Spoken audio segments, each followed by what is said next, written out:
যুবক ডাক দে, আল্লাহর নবী ডাক দিয়ে বলে, যুবক তওবা কর, তওবা কর।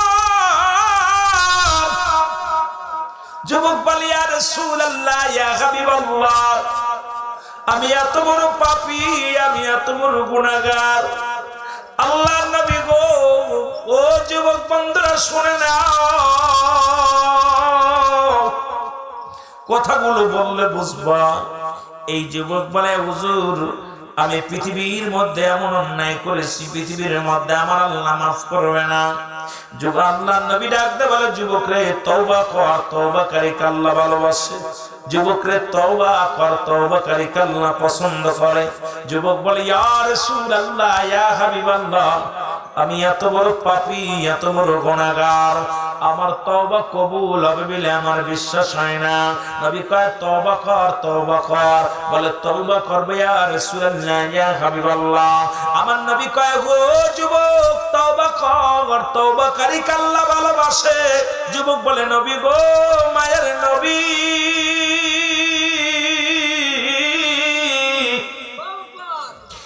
আমার বিশ্বাস, আমি তওবা করলে আমার আল্লাহ গুনাহ মাফ করবে না, আমার মতো পাপীরে আমার আল্লাহ ক্ষমা করবে না।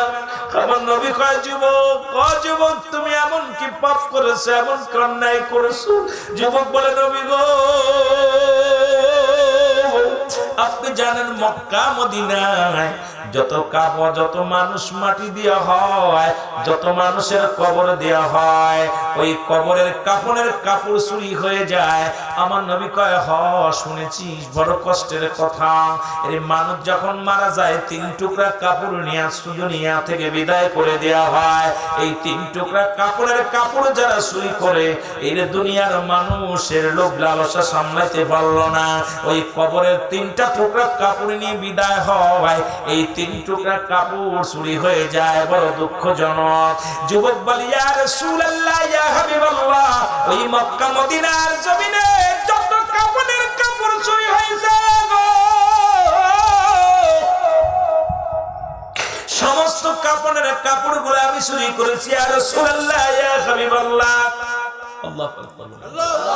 নবী গো, মক্কা মদিনায় যত কাপড়ের কাপড় চুরি হতো, কাপড়ের কাপড়গুলো আমি চুরি করেছি।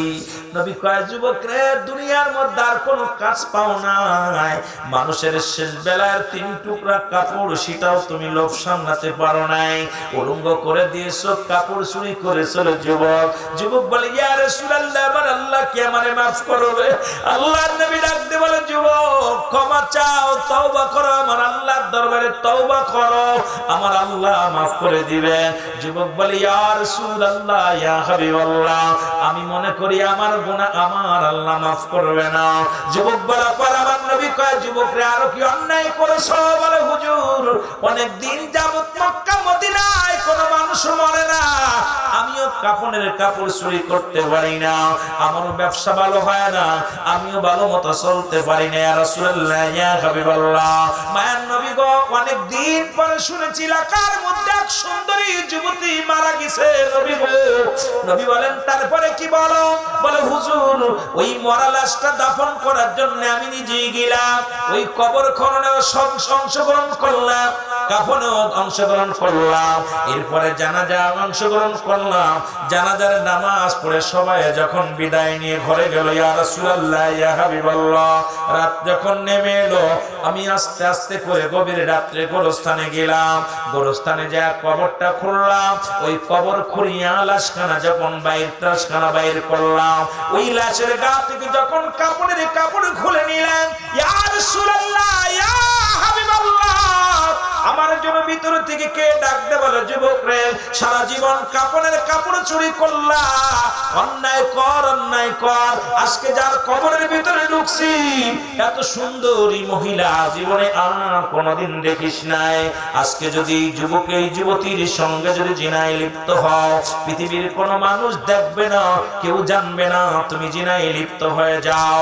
ইয়া রাসূলুল্লাহ, ইয়া হাবিবাল্লাহ, ওই যুবতীর চেহারাখানা যখন আমি দেখলাম, লোভ সামলাতে পারি নাই, সঙ্গে সঙ্গে ওই কবরের ভিতরে জিনায় লিপ্ত হয়ে গেলাম। জোরে জোরে চিল্লায়া বলা যাবে না নাউজুবিল্লাহ? আর একটু জোরে জোরে চিল্লায়া বলা যাবে না নাউজুবিল্লাহ? ইয়া রাসূলুল্লাহ, ইয়া হাবিবাল্লাহ, ওই জিনায় লিপ্ত হয়ে গেলাম।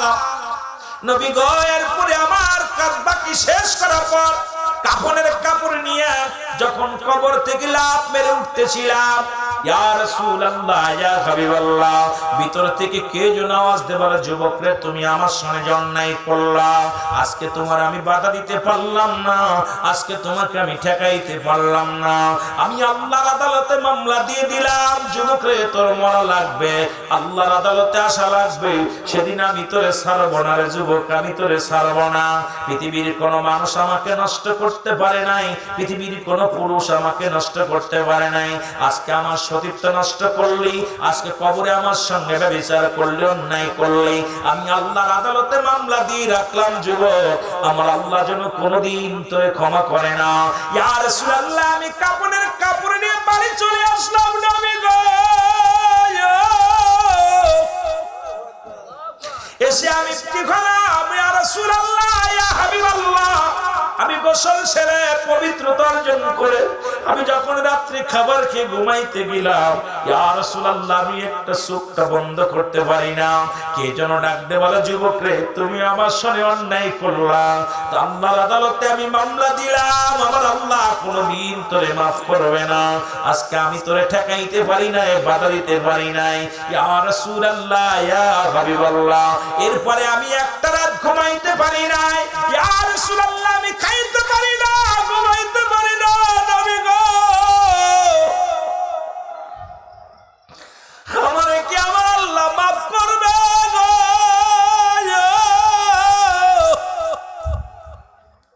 নবী গো, আমারে কি আমার আল্লাহ ক্ষমা করবে? আমার নবী ডাক দিয়ে যুবকরে দূর হয়ে যা, আমার সামনে থেকে দূর হয়ে যা, এত বড় অপরাধী, এত বড় গুনাহগার, আর তুই আমার কদমের মধ্যে আসছিস, দূর হয়ে যা। বলে নবী গো, আপনার কদম থেকে যদি বিতাড়িত হয়ে যায়, পৃথিবীর কোথাও জায়গা পাবো না, পৃথিবীর কোথাও আমি জায়গা পাবো না। ইয়া রাসূলুল্লাহ, ইয়া হাবিবাল্লাহ, মায়ের নবী, আবার আপনি মাফ করে দেন, তওবা করে দেন। নবী বলেন, না, দূর হয়ে যাও, দূর হয়ে যাও। আজকে আমার দেশের যুবকরা কেন ওয়াজ শুনবে? ওরা তো ফেসবুক চালাবে, ওরা নষ্ট হয়ে যাবে। কারণ যে দেশে মর্গে আপনারা শুনলে কষ্ট পাবেন, মুসলমান ঢাকা মর্গের মধ্যে জিনাকারী হয় মুসলমান। শোনো কোথায়? ঢাকা মর্গে, ঢাকা মেডিকেল কলেজ হাসপাতালে যে দেখা যায় মারা গেছে বিষ খাইয়া, আলামত হলো জিনার, মারা গেছে গলায় ধরে নিয়ে, আলামত হলো জিনার।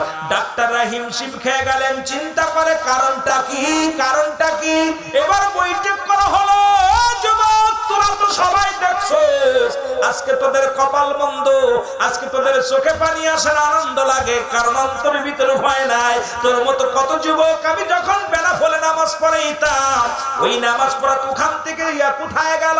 ওরা পিকনিকে গিয়েছিল সুন্দরবনে। মুসলমান 42 জন ছাত্র কোথায়? আল্লাহ তার দুনিয়া থেকে সড়ক দুর্ঘটনায় নিয়ে গেছে।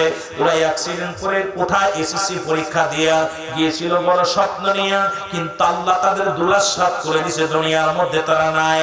মুসলমান শুনে আমার ভাইও ছিল সেই মাহফিলে। কোথায় মুসলমান?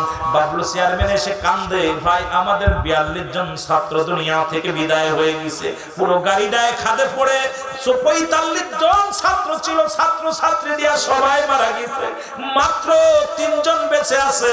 এই 3 জন ব্যতীত সবাই দুনিয়া থেকে চলে গেছে। আজকে গায়ের জোরে দেখাস, বড় ভাব দেখাস, আজরাইল যদি এখন চলে আসে, এখনই ধরা পড়ে যাবি, বাড়ি যেতে পারবি না, বুড়া হয়ে মরতে পারবি না। কত ছেলে লেখাপড়া করে ডিগ্রি অর্জন করে চাকরি করবে, আল্লাহ তারে করতে দেয় নাই, বিদেশে গেছে, কাপড়ের কাপড় পরে বাড়ি আসছে। দেখা যায় প্রতিনিয়ত দেখি বিদেশি কফিন হইয়া বাংলার জমিনে লাশগুলো পাঠায়া দেয়। তোর মা দেখতে পারে না, বাবা দেখতে পারে না। আল্লাহর নাফরমানি বান্দাদেরকে আল্লাহ অনেক ফেলি সাইজ করে। এখনো সময় আছে, সাইজ হয়ে যা। আল্লাহ যেদিন ধরবে, আল্লাহ তোরে ছাড়বে না। জোরে জোরে চিল্লায়া বলেন ঠিক কিনা, আর একটু জোরে জোরে চিল্লায়া বলেন ঠিক কিনা। এই শাসার জমিনে আমি আশ্চর্য হয়ে গেছিলাম। 42 জন ছাত্র ছাত্রী দিয়ে ওরা পিকনিকে গেছে, গাড়ি উল্টা জায়গায় শেষ। এ ভাই এত মস্তানি এত ভাব, তোর মতো জৈবন আগেই বলছে আমারও ছিল। আমি এই কথা বলিস কেন, কেছে হলো কি? এই জন্যই তোকে চাকরি কপালে জীবন হবে না, মনে করিস না। এটা দোয়াও দরকার, দাওয়াও দরকার। লেখাপড়া করে বেকার ঘুরবি, বাপের ঘরে খাবি, খালি বাপের ঘরে খাবি, দোয়া নিবি না। দোয়াও দরকার, দাওয়াও দরকার। এই জন্য হাত তুলে তুলে বিএ পাস, ডিগ্রি পাস করে খালি বেকার ঘুরতেছে আমার দেশে। অভিশপ্ত অভিশপ্ত সন্তানগুলো। বৈশাখ চোখের পানি ফেল, চোখের পানি ফেল। আল্লাহ আমি বেকার আছি, আমার বাপ মা আমার লেখাপড়ার জেন শক্তি বাড়াই দাও। আল্লাহ আমার জেন শক্তি বাড়াও। আল্লাহ আমার পড়ালেখার ক্ষমতা দাও। আল্লাহ তুমি আমার একটা বেকারত্ব দূর করে দাও। আল্লাহ আমার বাপ মার ঘাড়ে বোঝা বানায় না। চোখের পানি ছাড়, এটা রহমতের বাগান। গল্প করার তালি আছে, মনে মেয়ে বিয়ে দিচ্ছে, ছেলে বিয়ে দিচ্ছে, আজ শুরু করছে গল্প, আর মাফ হচ্ছে না। ভালো না লাগলে তফাৎ চলে যাবি। জান্নাতের বাগানে দুইটা জায়গা হচ্ছে গজব, এটা রহমত। কত ছেলে লেখাপড়া সিগারেট ডিগ্রেড পেয়েছে, আল্লাহ বড় চাকরি পাড়ায় দিয়েছে, তারা বলো বড় অফিসার হয়ে গেছে, বিদেশে তাদের কর্মস্থল খুলেছে। কারণ চোখের পানি আল্লাহর কাছে বিফলে যায় না। মানুষের দোয়া আইয়া শুরু করছি। এই যে গল্প কয়বার তোদের ডিস্টার্ব করিস, কথা বলবি না, বসে বসে কান দেখ। চোখের পানি ছাড়, আল্লাহ দয়া করবে। মহব্বতে চোখের পানি ছেড়ে বলেন আল্লাহুম্মা। এই যুবক যে কথা বলতেছিলাম, ঢাকা মেডিকেল, শুধু তাই নয়, চট্টগ্রাম মেডিকেল কলেজ হাসপাতালে একই চিত্র ধরা পড়লো। ডাক্তাররা জরিপ করিয়া সিসি ক্যামেরা লাগানো হলো, দেখা গেল ডোমে ধরা পড়লো। এরপরে ডোম স্বীকার করলো, একজন নয়, দুজন নয়। আজ পর্যন্ত যত সুন্দরী নারীগুলো দেখতে শুনতে ভালা, এই নারীগুলোর লাশ যখন পোস্টমর্টমের জন্য আসে, যখন লাশ কাটা ঘরে আসে, আমি আগে তার সঙ্গে জিনা করিনি, তারপরে লাশ কাটা হয়। যে দেশে 90% মুসলমান, সেই দেশে লাশ কাটা ঘরে হয় জিনা।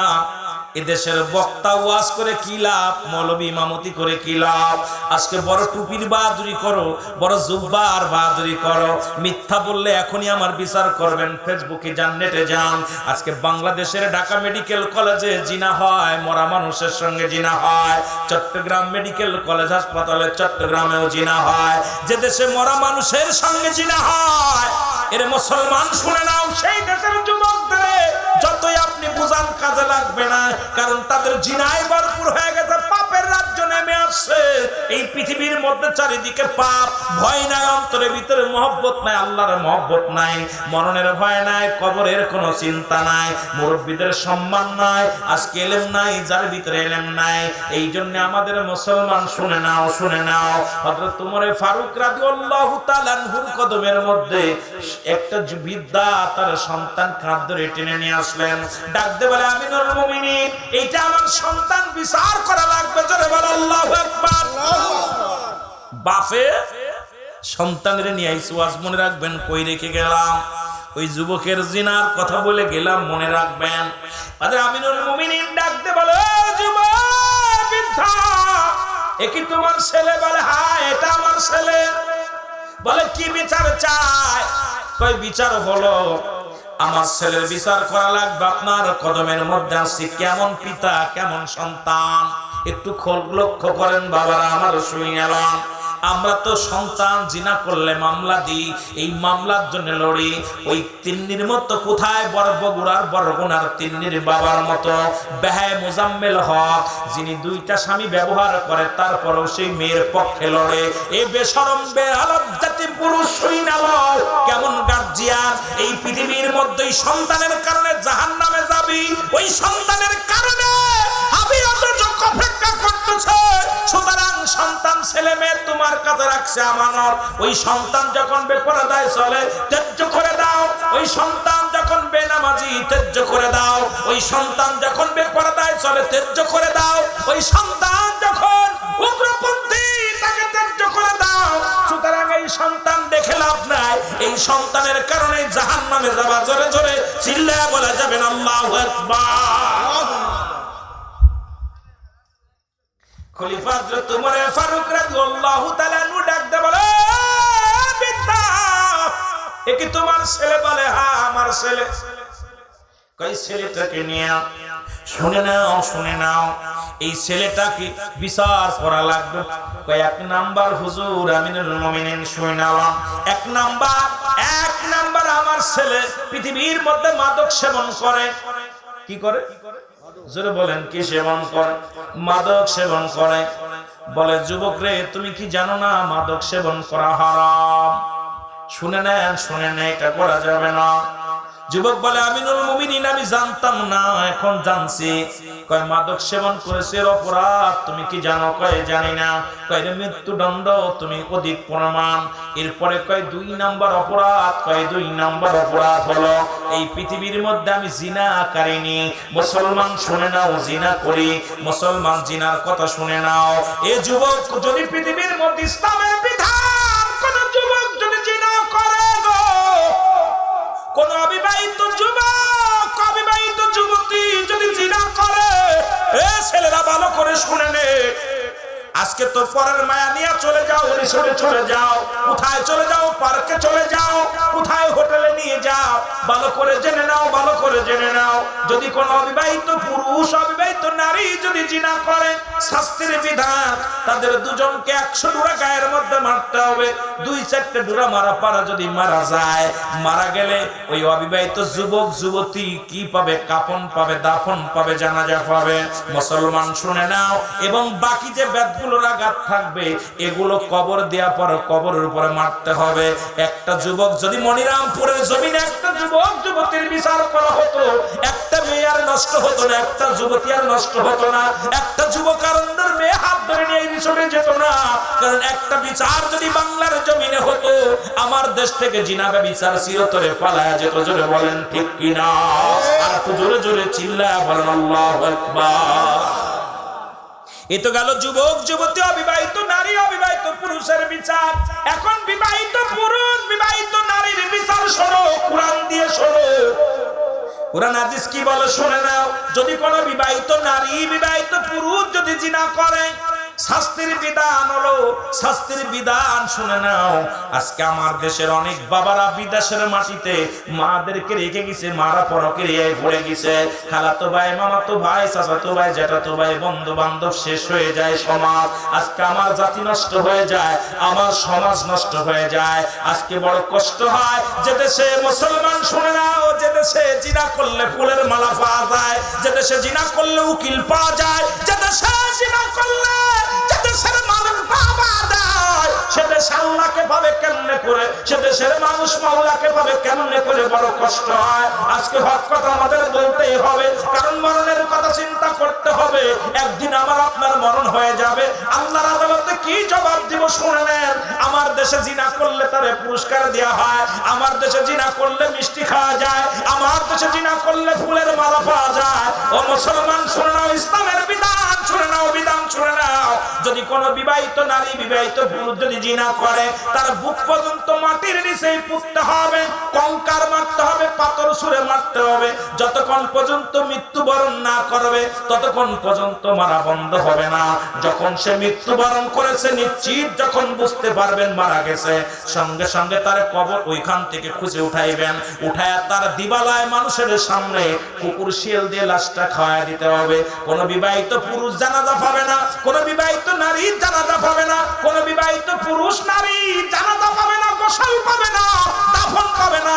একটা বিচার যদি বাংলার জমিনে হতো, একটা বিচার যদি মনিরামপুরের জমিনে হতো, আমার বিশ্বাস আর একজনের বউ আর একজন নিয়ে যেত না, একজনের বলল আর একজন বউ হস্তি হস্তি করতো না। কারণ আজকে বিচার নাই, বিচারও কাছে বিচার নাই। জোরে জোরে চিল্লায় বলেন ঠিক কিনা? বিবাহিত পুরুষ, বিবাহিত নারী জিনা করলে তার সর্বনিম্ন শাস্তি হলো মৃত্যুদণ্ড। এই বিবাহিত নারীরা জিনা করলে তার কোনো মাপ নাই, আর তার কবর হবে না, তার কোথাও দাফন দেওয়া যাবে না, তার কাফন করানো যাবে না, তার গোসল করানো যাবে না, তাকে কুকুর শিয়াল দেখায় দিতে হবে লাশটা। আজকে আমার দেশে জিনা করে বাইর হলে ফুলের মালা পায় গলা। জোরে বলেন ঠিক কি না? হায় রে দেশ, হায় রে দেশ, বড় কষ্ট লাগে।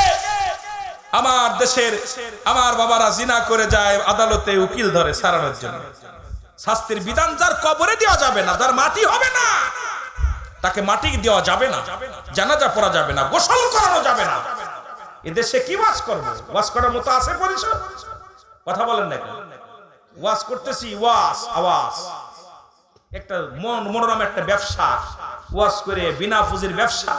আয়া গালি গালাজ করলে এরেও ধরলে কিছু মোটা অঙ্কের মাল পাওয়া যায়, আর বক্তা ভাইরাল হলে মাল পাওয়া যায়, অনেক মাল পাওয়া যায়। এটা দ্বারা দুনিয়া কামানো যায়, আখিরাত কামানো সম্ভব না। এই দেশে সবচেয়ে বড় কষ্ট, যে দেশে 90% মুসলমান, সে দেশে প্রতিনিয়ত জিনা ব্যভিচার, বাবার লগে সন্তান অপকর্ম করছে, সন্তানের লগে বাবা অপকর্ম করছে। এই কথাগুলো শুনলে কষ্ট লাগে না? কথা বলেন না কেন? কথা কয় না কেন? আহা, এসেইতে কষ্ট থাকতে পারে না।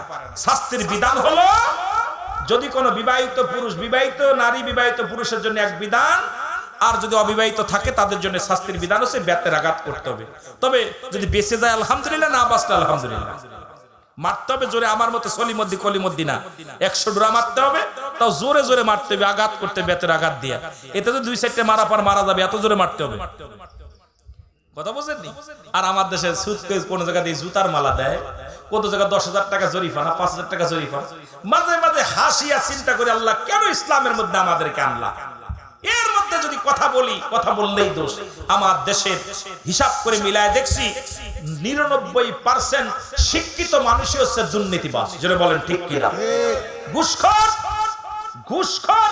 আমার দেশে ভ্যান চালক ঘুষ খায় না, আমার দেশে রিক্সা চালক ঘুষ খায় না, আমার দেশে কৃষক ঘুষ খায় না, আমার দেশে বিদেশ থেকে পিএইচডি করে বাংলার জমিনে এসে বড় বড় চেয়ার দখল করছে, আর লক্ষ লক্ষ কোটি কোটি টাকা তারা ঘুষ খাচ্ছে। যেটা বলেন ঠিক কিনা? আমার দেশের অশিক্ষিতরা, অশিক্ষিতরা বালা, এই শিক্ষিত জাতি শেষ করতেছে। বড় বড় ডিগ্রি নিয়ে চেয়ারের মধ্যে বইয়া অফিসে সই দিবে, টাকা ছাড়া সই করে না। যেটা বলেন ঠিক কিনা? কষ্ট পাচ্ছেন?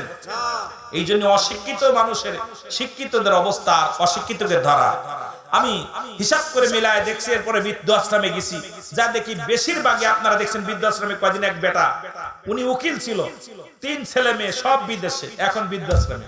কয় ছেলে মেয়ে শিক্ষিত করছি, কোরআন হাদিস শিক্ষা দেইনি। আজকে আমার কপাল খারাপ, যদি কোরআন শিক্ষা দিতাম, যদি হাদিস শিক্ষা দিতাম, যদি ইসলামের জ্ঞান শিক্ষা দিতাম, আজকে আমার বৃদ্ধাশ্রমে থাকা লাগতো না। কারণ আজকে আমরা ল পাস করাইছি, ডিগ্রি পাস করাইছি, কোরআন হাদিস শিক্ষা দেই নেই। আজকে কোরআন বোঝে নাই, হাদিস বোঝে নাই, ইসলাম বোঝে নাই। আজকে না বোঝার কারণে বাবা মায়ের জায়গা হয়েছে কোথায়? বৃদ্ধাশ্রমে। ভ্যান চালকের বাবা বৃদ্ধাশ্রমে নাই, রিক্সা চালকের বাবা বৃদ্ধাশ্রমে নাই, কোন আলেমের বাবা বৃদ্ধাশ্রমে নাই। আসল বড় বড় পিএইচডি ডক্টর করে এসে তাদের বাবা মা বৃদ্ধাশ্রমে। যারা বলেন ঠিক কিনা? বিশ্বাস না করবেন, খবর নেবেন, কারণ সে শিক্ষা শিক্ষিত করতে পারে নাই। যদি বলেন আল্লাহু আকবার। বিদ্যা বলে 2 নাম্বার। 3 নাম্বার অপরাধ, আমার সন্তান পৃথিবীর মধ্যে কি করে মুসলমান মানুষ হত্যা করেছে। জোরে জোরে চিল্লায় বলো আল্লাহু আকবার। খলিফা হযরত ওমর ফারুক রাদিয়াল্লাহু তাআলা আনহু ডাকতে বলে, যুবক, ও যুবক, তুমি কি মানুষ হত্যা করেছো? বলে হ্যাঁ। বলে তুমি মানুষ হত্যার বিচার এটা? বলে বিচার, বিচার আপনি যা করবেন মেনে নিলাম। আমিনুল মুমিনিন, আমি জানি আপনি ন্যায় পরায়ণ বিচারক, আপনার কাছে অন্যায় বিচার পাবো না। আজকে আমার বাবা আপনার কাছে আনছে, আমি আপনি যে বিচার করবেন বিচার মেনে নিলাম। তবে বিচারের আগে আপনার কাছে একটা দাবি, আগে আমার বিচারের আগে আমার বাবার বিচারটা আগে করা লাগবে। জোরে জোরে চিল্লায় বল আল্লাহু আকবার। কার বিচার? আমার বিচার করার আগে আমার আব্বার বিচার করা লাগবে। খলিফা হযরত ওমর ফারুক রাদিয়াল্লাহু তাআলা আনহু ডাকতে বলে, যুবক, তুমি কার বিরুদ্ধে অভিযোগ দাও? তুমি কি জানো না উনি তোমার আব্বা? বলে হ্যাঁ জানি। তাহলে তুমি কার বিরুদ্ধে অভিযোগ দাও? কয় হুজুর, আমি জানি আপনার কাছে ন্যায় বিচার পাবো। এই জন্য বাবা যখন আমারে বলল হযরত ওমরের কদমে যেতে হবে, আমি না বলি নাই, চলে আসছি। এখন আপনার আগে আমি বিচার মানলাম, মৃত্যুদণ্ড আমারটা মেনে নিলাম। তবে আমার বিচারের আগে আমার আব্বার বিচার করা লাগবে। বলে কি বিচার? কয় 1 নম্বর অপরাধ। 1 নম্বর অপরাধ, সে আমাকে একটা ভালো মা দেয় নাই। আজকে নষ্টের কারণ, সে আমাকে একটা ভালো মা দেয় নাই। আমার যে মা দিচ্ছে দিচ্ছে, সেই মা হলো জিনাকারিনী, সেই মা হলো মুসলমান, নামাজ পড়ে না, বেপরদায় চলে, বেপরদায় চলে, বাজার ঘাট করে, পুরুষের মতো চলাফেরা করে। সুতরাং আমাকে একটা ভালো মা দেয় নাই। এ যুবক, তোদের হাতে ধরে বলে যায়, পায়ে ধরে বলে যায়, এ যুবক যারা বিয়ে করিস না তাদের হাতে ধরে বলে যায়, পায়ে ধরে বলে যায়, একটা ভ্যান চালকের মেয়ে বিয়ে কর, একটা রিক্সা চালকের মেয়ে বিয়ে কর, একজন দিনমজুরির মেয়ে বিয়ে কর। যে মেয়েটা নামাজ পড়ে, যে মেয়েটা পর্দায় থাকে, মেয়েটা, যে মেয়েটা কোরআন পড়তে পারে, যে মেয়েটা হাদিস পড়তে পারে, এমন একটা মেয়ে যদি তোর কপালে জুইঠা যায়, জীবনে ধন্য, জীবন ধন্য, জীবন ধন্য। ও যুবকরা শুনে নাও, শুনে নাও, বাবারা শুনে নাও, আমার আব্বারা শুনে নাও, আজকে আমরা সুন্দরী পুজোরি হয়ে গেছি, চেহারা দেখে পাগল। কোন গোষ্ঠী আগের যুগে মানুষ যখন বিয়ে শাদী হতো, বাবা মাজাইয়া কোন গোষ্ঠী আগে দেখতো, গোষ্ঠী মালক দেখতো, নানার কোল, নানির কোল, মাতৃকোল, পিতৃকোল, এগুলো যাচাই বাছাই করে দেখতো। এখন আমরা দেখি সুন্দরী পুজোরি হয়ে গেছে। এখন রূপ জৈবন, ওই জৈবন তার মেকআপ করতে করতে দিন চলে যায়, তোমার খবর নেবে কখন? তার শরীর মেসেজ করতে যায়, সময় চলে যায়, তোমার বাপ মার খবর নেবে কখন? এই জন্য জাতের মেয়ে বিয়ে করো, সে মেয়েটা হোক কালো, সে মেয়েটা হোক বেটে, সে মেয়েটা হোক তেরা, সে মেয়েটা হোক গরিব, এমন একটা মেয়ে বিয়ে করো যে মেয়েটা কোরআনের শিক্ষায় জ্ঞান অর্জন করেছে, যে মেয়েটা পর্দা করে, যে মেয়ের মা তার শ্বশুর শাশুড়ির খেদমত করে। এমন একটা মেয়ে যদি তোর কপালে জুইটা যায়, তোর জীবন হবে ধন্য, তোর জীবন হবে ধন্য। এই দুনিয়ার মধ্যে শান্তি, তোর মতো শান্তি তার কেউ থাকবে না। জোরে জোরে বলেন ঠিক কিনা? খালি আমরা সুন্দরী পুজোরি, এখন আর মোল্লা মুষ্টি দেখার সময় নেই, খালি দলাস আমরা পালি, হাত ধরে নিয়ে চলে আসি। আর ও আসেই কানের করে কয়, তোমার বাপের লগে খামা না, তোমার মাল লগে চলে না, তোমার ভাইয়ের লগে চলে না, আমার রাখবা? কয় রাখবো তো, কলি বাসা ভাড়া করতে হবে।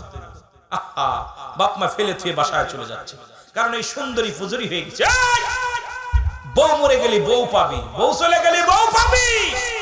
জনম দুঃখিনী মা বাবা হারায় ফেললি, এই পৃথিবীর মধ্যে এত বড় নিয়ামত তার পাবি না।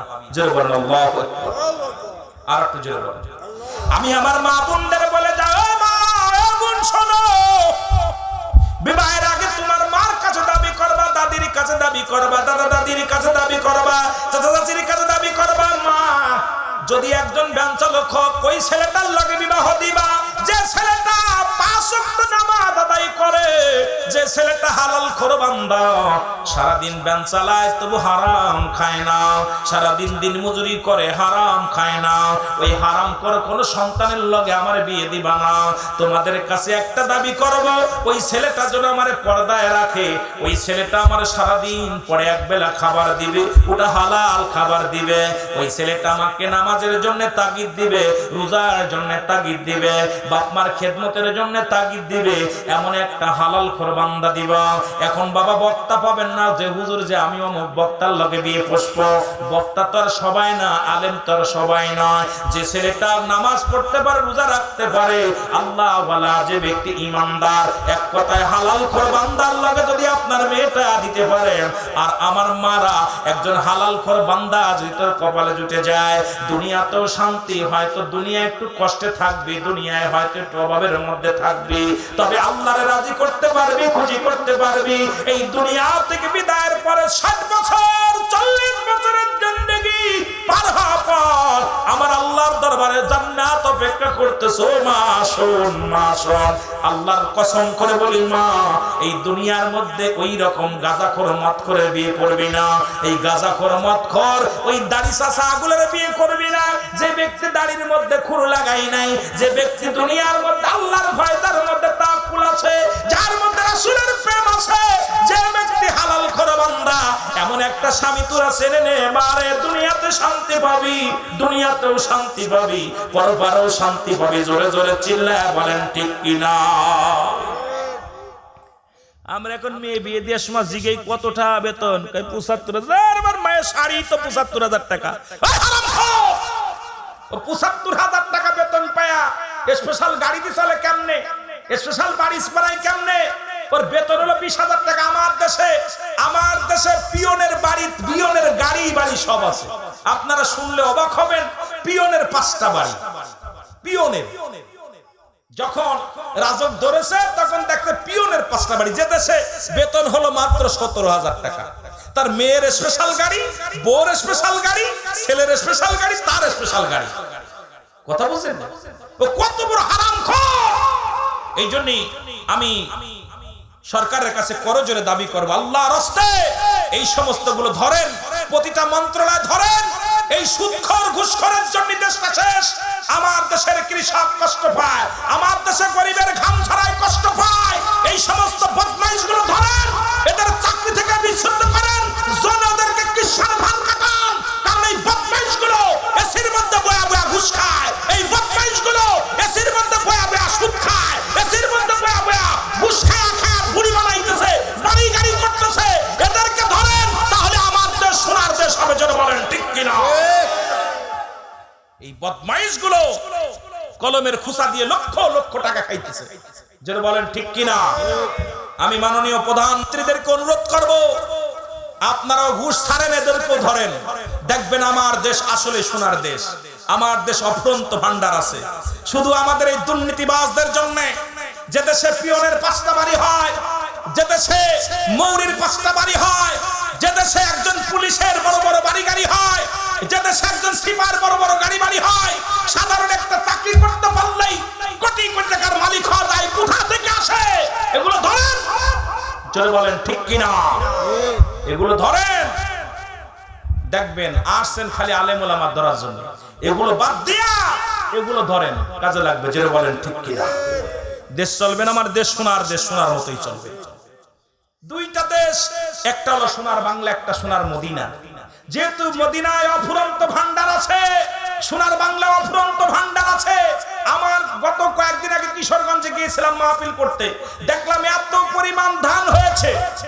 এরপরে আপনাদের এখানে আসতে যে কয়েকদিন আগে বাগারপাড়া মাহফিল করতে এসে দেখলাম আপনার এই মাগুরা থেকে আসলে আর পাড়ার ভিতর দিয়ে যে দুই পাশে যে ধান দেখলাম, আমার মন বলল এই ধানটা যদি বাংলাদেশের মানুষ ঠিক মতো খাইতে পারে 10 টাকা চাউল কেজি হবে। এই ধানগুলো সবার গুদমে সবাই কিনে কিনে লাট মেরে রাখতেছে, গরিবের রক্ত শুষে খাচ্ছে বড় লোকরা।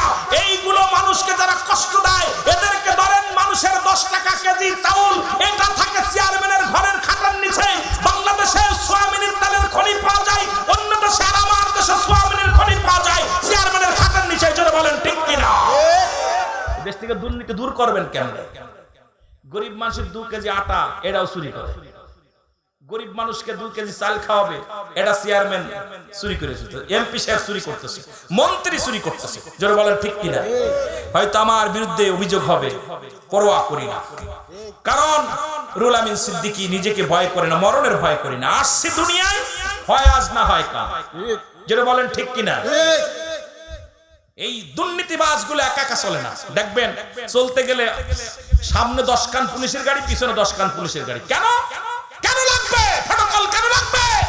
কারণ আপনি দুর্নীতিবাজ, আপনি ঘুষখোর, আপনি দুর্নীতিবাজ। এই জন্য আপনার একা চলতে পারেন না। আর ইমানদার একা চলে, ইমানদারের ভয় নাই, ইমানদার মরণকে ভয় করে না।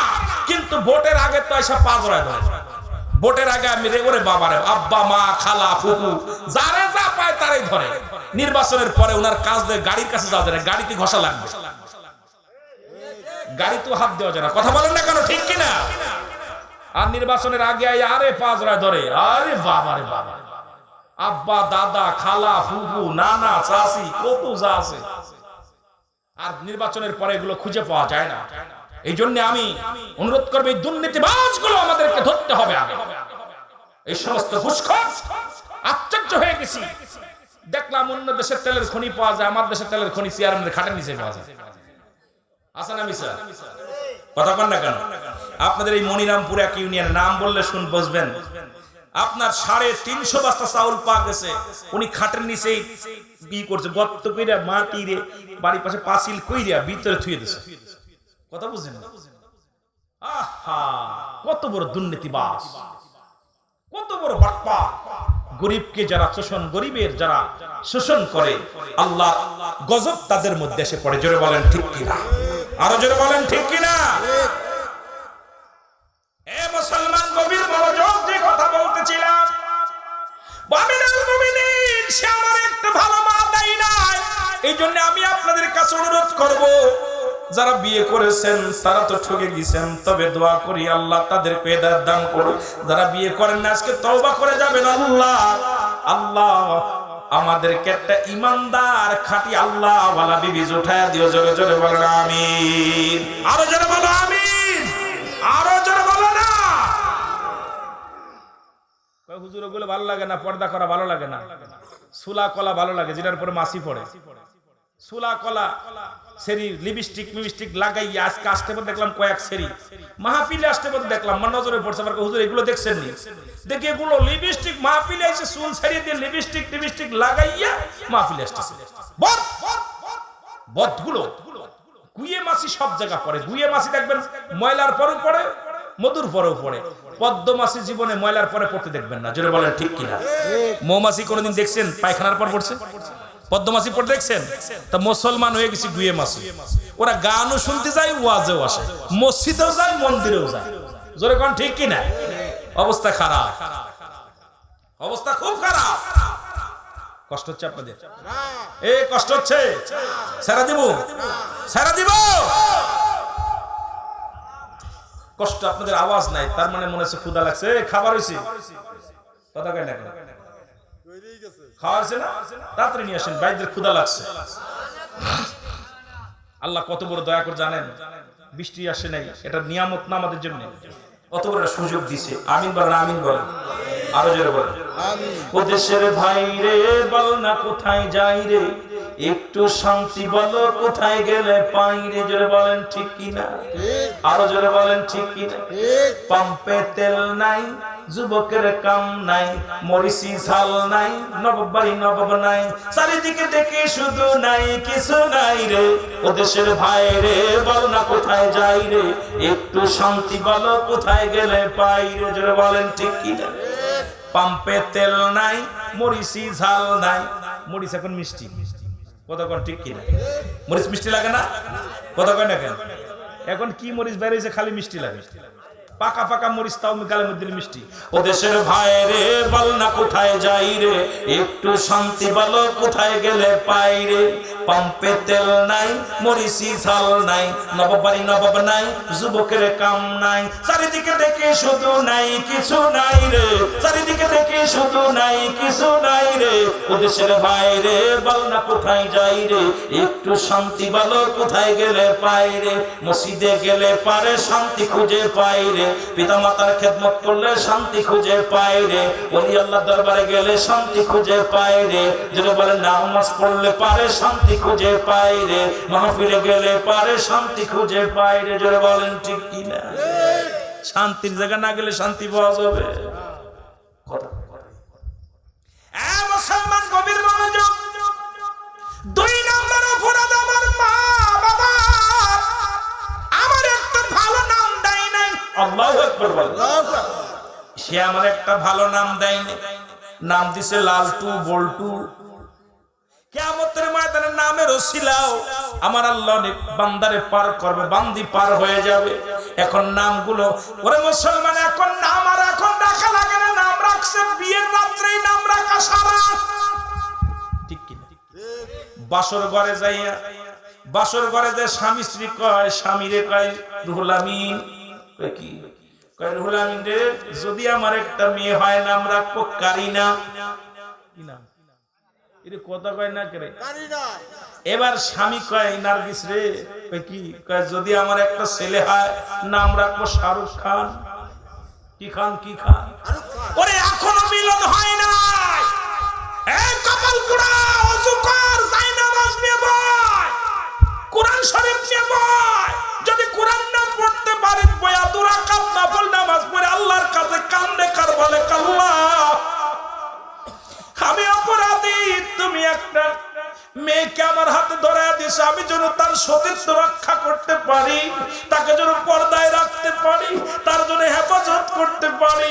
এই কপাল পোড়া মহিলা ওই ঘরের মধ্যে ঢুইকা আল্লাহ জীবনে প্রথম পুরুষ, আল্লাহ আমি যেন স্বামীর ইজ্জত রক্ষা করতে পারি, আমি যেন স্বামীর আমানত নষ্ট না করি, আমি যেন স্বামীর খেদমত করতে পারি, আল্লাহ আমি যেন 5 ওয়াক্ত সালাত আদায় করতে পারি। আরে কপাল পোড়া বাসর রাতে যাইয়াই গোপন আলাপ, কয়টা মায়ে হবে কয়টা ছেলে হবে গল্প বাকিরা, আগে আল্লাহর আদালত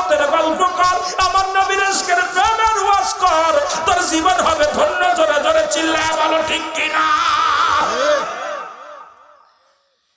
ছেলে মেয়ে হওয়ার পর 7 দিনের একদিন আগে নাম রাখা দূরত্ব নেই।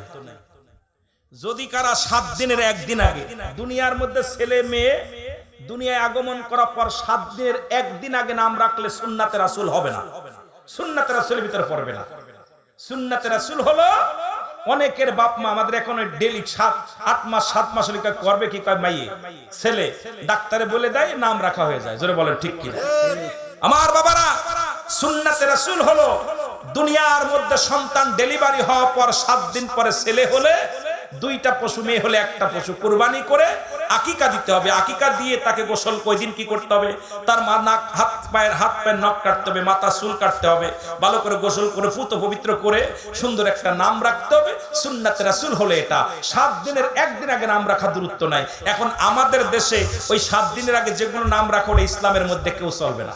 এইগুলো দেখবেন বদমাইশ বেশি হয়েছে, যেগুলো ওগুলো কমান্ডের বাইরে, ইসলাম মানে না।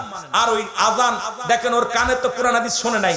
আজান আমাদের দেশে অনেক মন্ত্রী বলছে আজান দিলে নাকি বেশ্যে যেমন খদ্দের তালাশ করে, আমাদের এক মন্ত্রী বলছে যে বেশ্যে যেমন খদ্দের তালাশ করে তদ্রূপ আমার দেশে আজান দিলে মনে হয় সেই রকম। নাউজুবিল্লাহ বলেন না? নাউজুবিল্লাহ।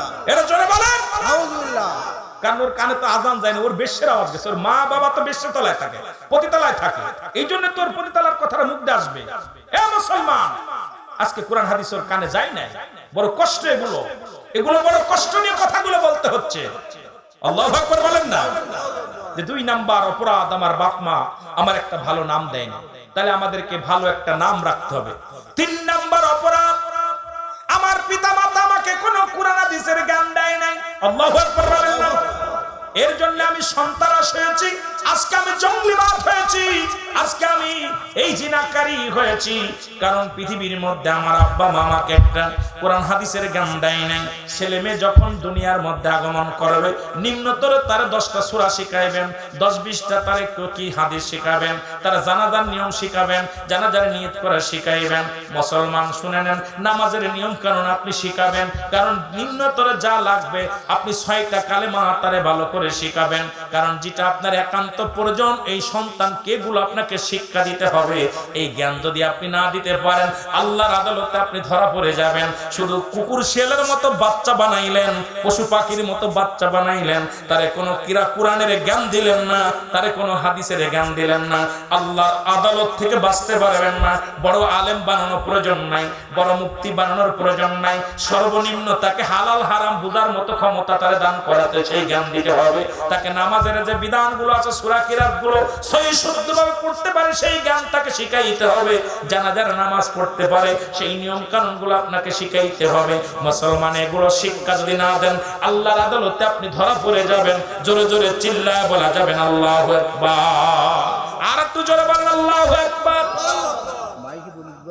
কথা বোঝেন নাই? কথা বোঝেন? আপনাদেরকে অনুরোধ করবো আপনাদেরকে যে আপনার ছেলে মেয়েকে কোরআন হাদিস শিক্ষা দেন। নিজের সন্তান, রাব্বির হামহুমা কামা রাব্বায়ানি সগীরা। ওরে ভাই, আপনার সন্তানের যেটুকু মায়া লাগবে আপনার জন্য আমার মায়া লাগবে না। আমি হয়তো 500 টাকা পেয়ে একটু কান্না, মায়া কান্না দিয়ে যাবো। টাকা পাইছি পকেটে, একটু বেশি একটু জোরে কান বাড়ে, কম পাইলে একটু কম কান বাড়ে। কিন্তু নিজের কলিজার টুকরা সন্তান বাবারে যখন কবরে শোয়াই দিবে, মারে যখন কবরে শোয়াই দিবে, ওর কলিজাটা ছিদ্র হয়ে যাবে। ও কবরের পাশে দাঁড়া, আল্লাহ আমি কি হারাইলাম, কি হারাইলাম। সুতরাং আপনাদের সন্তানকে কোরআন হাদিসের জ্ঞান শিক্ষা দিতে হবে। জোরে বলেন ঠিক কিনা? বাইরে রিজিকের মালিক আল্লাহ, রিজিকের মালিক আল্লাহ। যে আপনি মৌলবী হলে খাতি পাবে না, এটা হবে না, এই চিন্তা মাথা থেকে সরেন। আপনাদেরকে আমাদেরকে অনুরোধ করব, আমার তরিকাতের ভাইরা যারা আছেন তাদের কাছে আমি দাবি করব যে আপনাদের ছেলে নাতিদেরকে কোরআন শিক্ষা দেন, মাদ্রাসায় লেখাপড়া করান। মাদ্রাসায় দিয়ে আজকে ইঞ্জিনিয়ার, ডিসি, এসপি, ডিসি, মন্ত্রী সবই হচ্ছে, কিন্তু মাঝখানে আপনার ছেলে নামাজ পড়া শিখতেছে, আপনার ছেলে কোরআন সহি শুদ্ধভাবে পড়া শিখতেছে, আপনার ছেলে হাদিস কোরআনের পরে জ্ঞান থাকতেছে, হারাম হালাল গুলো বেঁচে খাওয়ার মতো ক্ষমতা আছে। কারণ এই দুনিয়ায় সন্তানের কারণে আমরা জাহান্নামে চলে যাব। আল্লাহ আমাদের বুঝার তৌফিক দান করুন, সকল বলুন আমিন। এ মুসলমান শুনে নাও, খলিফা তোমার ফারুক ডাকতে বলে, বৃদ্ধা তুমি তোমার মৃত্যুর জন্য প্রস্তুতি হয়ে যাও, সন্তান নষ্টের জন্য তুমি দায়ী। বিদ্যা বলে আমিনুল মুমিনিন,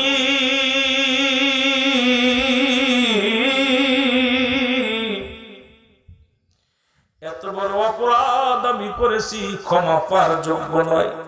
তবু আজকে বোঝানোর জন্য আমি আপনার কাছে একটা দাবি করবো, আমাদেরকে তওবা করায়া দেন, আল্লাহ যেন আমাদেরকে মাফ করে দেয়। হযরত উমর ফারুক তওবা করায়া দিলেন।